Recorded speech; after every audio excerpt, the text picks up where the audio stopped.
Legenda Ular Ndaung. Cerita dari Provinsi Bengkulu. Pada zaman dahulu, pada sebuah puncak gunung yang terletak di wilayah Bengkulu, hiduplah seekor ular raksasa. Oleh masyarakat setempat, ular raksasa tersebut dikenal dengan nama Ular Ndaung. Legenda tentang Ular Ndaung dimulai dari kisah seorang perempuan tua dan 3 orang putrinya. Mereka menempati sebuah rumah sederhana di pinggiran hutan tidak jauh dari gunung tempat Ular Ndaung bersemayam.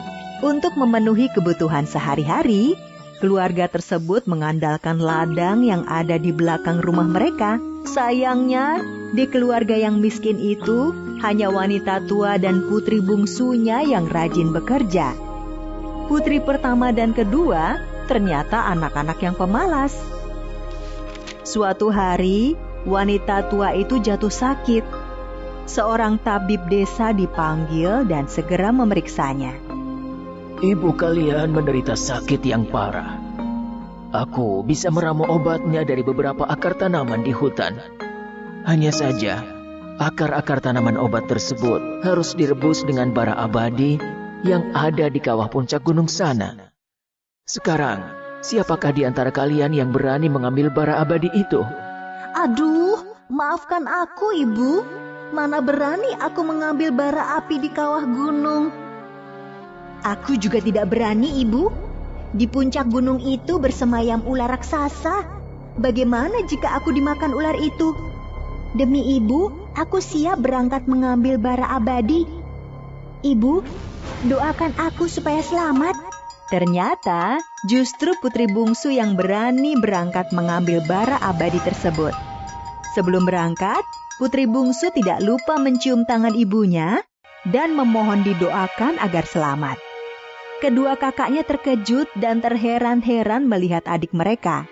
Sedangkan sang tabib terlihat kagum dan bangga pada putri bungsu wanita tua itu. Sang putri bungsu berjalan mendaki ke puncak gunung. Segala rintangan ditempuhnya demi mencari obat untuk kesembuhan ibunya. Setelah berhasil mencapai puncak gunung, putri bungsu yang kelelahan beristirahat dengan duduk bersandar di sebuah batang pohon yang besar. Ketika sedang melepas lelah, batang kayu besar tempat putri bungsu bersandar tiba-tiba bergerak. Putri bungsu yang terkejut segera menjadi ketakutan melihat kayu besar tempat bersandar ternyata seekor ular raksasa. Ular raksasa tersebut memperhatikan putri bungsu dengan seksama. Lidahnya menjulur dan mengeluarkan suara desisan yang sangat menakutkan.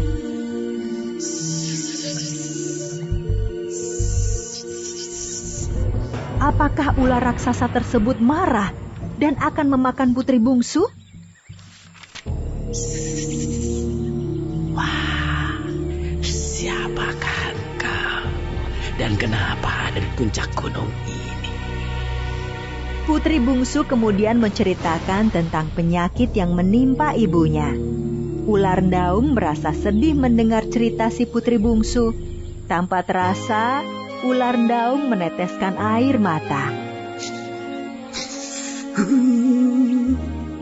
Putri bungsu merasa terharu melihat Ular Ndaung meneteskan air mata mendengar ceritanya. Tenang saja, putri bungsu. Aku akan membalikan bara abadi itu. Kan tidak mungkin kamu turun ke bawah sana. Terima kasih Ular Ndaung. Meskipun ular, tapi ternyata kamu sangat baik hati dan tidak jahat. Ular Ndaung segera turun ke dalam kawah mengambil bara abadi. Sedangkan putri bungsu mengamati dari bibir kawah. Tiba-tiba terdengar ledakan dari dalam kawah. Asap putih menjadi sangat tebal sehingga putri bungsu tidak bisa melihat Ular Ndaung. Ular, apakah kamu baik-baik saja? Berkali-kali putri bungsu memanggil Ular Ndaung, tetapi tidak ada jawaban. Putri bungsu pun menjadi sangat cemas. Ketika putri bungsu dilanda kecemasan, tiba-tiba terlihat Ular Ndaung merayap dari bawah kawah menembus asap putih yang tebal. Tubuh ular daung penuh dengan keringat. Syukurlah engkau selamat, ular daung. Aku sangat mengkhawatirkanmu. Kalau cuma masuk ke dalam kawah itu perkara kecil. Saya gitu loh. Tetapi bagaimana dengan bara abadinya? Apakah engkau berhasil membawanya? Ini dia. Wah, kamu hebat. Kalau begitu, bolehkah aku membawanya? Aku ingin sekali ibuku cepat sembuh. Setelah aku memberikan bara abadi ini, maukah engkau kembali ke sini? Kenapa aku harus kembali ke sini? Aku ingin menikah denganmu. Bagaimana ya? Aku bingung harus menjawab apa. Baiklah, mana mungkin ular menyeramkan sepertiku menikah dengan gadis cantik sepertimu. Terimalah bara abadi ini. Semoga ibumu cepat sembuh. Ular, aku akan segera pulang untuk mengobati ibuku. Setelah ibuku sembuh, aku akan segera kembali ke sini. Wah, benarkah? Terima kasih, Putri. Aku sangat bahagia. Sesampainya di rumah, kakak-kakaknya terkejut melihat putri bungsu selamat. Mereka bertanya macam-macam, tetapi putri bungsu segera memanggil tabib untuk membuat ramuan obatnya. Setelah ramuan siap, wanita tua tersebut langsung meminumnya. Sungguh mujarab ramuan tersebut. Wanita tua itu langsung sehat seketika. Sungguh luar biasa. Tuhan menurunkan penyakit sekaligus obatnya. Meskipun kita butuh perjuangan untuk mendapatkan obat tersebut. Terima kasih, putriku. Engkau telah mempertaruhkan keselamatanmu sendiri demi mendapatkan obat untuk ibumu. Bungsu, ceritakanlah, bagaimana kamu bisa selamat dari ular daung itu? Putri bungsu menceritakan semua kejadian yang dialaminya selama di puncak gunung bersama ular daung. Ibunya dan tabib merasa takjub dan bangga dengan keberanian putri bungsu. Jadi, setelah ini kamu akan kembali ke gunung dan menikah dengan ular daung? Mana mungkin manusia menikah dengan ular? Sudahlah, yang terpenting adik kalian sudah berhasil mendapatkan bara abadi tersebut. Dan sekarang dia harus memenuhi janjinya kepada ular daung. Putri bungsu pun kembali ke puncak gunung dan menemui ular daung. Malam harinya, putri bungsu sangat terkejut melihat keanehan yang terjadi pada ular daung. Ular yang sangat besar dan menyeramkan tersebut berubah menjadi sosok lelaki tampan. Kakanda, siapakah engkau sebenarnya? Adinda, aku sebenarnya adalah pangeran di kerajaan ini. Namaku Pangeran Abdul Rahman Alamsyah. Ular daung yang ternyata adalah Pangeran Abdul Rahman menceritakan bahwa dirinya dikutuk menjadi ular raksasa oleh pamannya. Sang paman sangat menginginkan menjadi raja sehingga harus menyingkirkan Pangeran Abdul Rahman Alamsyah yang merupakan putra mahkota. Jika malam hari, aku memang kembali ke wujud asli sebagai manusia. Tetapi jika pagi tiba, aku akan berubah lagi menjadi ular raksasa. Aku akan menikahi Adinda jika sihir ini sudah benar-benar musnah.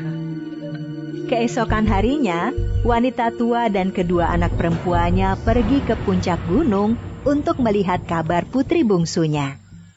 Karena berjalan pelan, mereka baru sampai ke puncak gunung setelah malam tiba.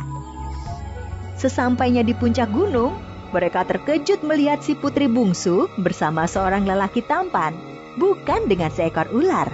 Putriku, siapakah lelaki yang bersamamu? Putri bungsu menceritakan tentang siapa sebenarnya ular daung yang selama ini ditakuti oleh warga di sekitar gunung tersebut. Syukurlah putriku, ini anugerah dari Yang Maha Kuasa, karena selama ini engkau sangat berbakti kepada ibu. Ketika malam telah larut, kedua kakak putri bungsu yang merasa iri ternyata merencanakan sesuatu. Melihat ibu, adiknya, dan Pangeran Abdulrahman telah tidur, mereka berdua diam-diam membakar kulit ular milik Pangeran Abdulrahman Alamsyah. Mereka mencoba memfitnah adiknya dengan meletakkan abu bekas kulit ular tersebut di dekat si putri bungsu.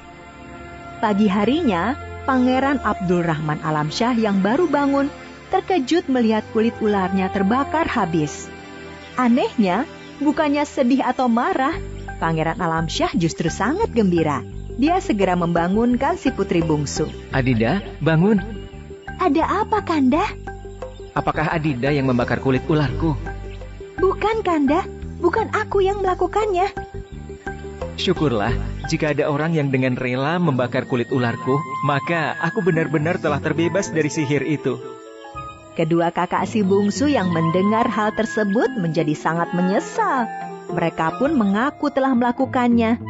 Setelah terbebas dari sihir, Pangeran Abdulrahman Alamsyah segera kembali ke istana dan mengusir pamannya. Pangeran Abdulrahman Alamsyah menikahi si putri bungsu dengan pesta besar-besaran. Pangeran Abdulrahman Alamsyah kemudian dinobatkan menjadi raja, menggantikan pamannya yang jahat.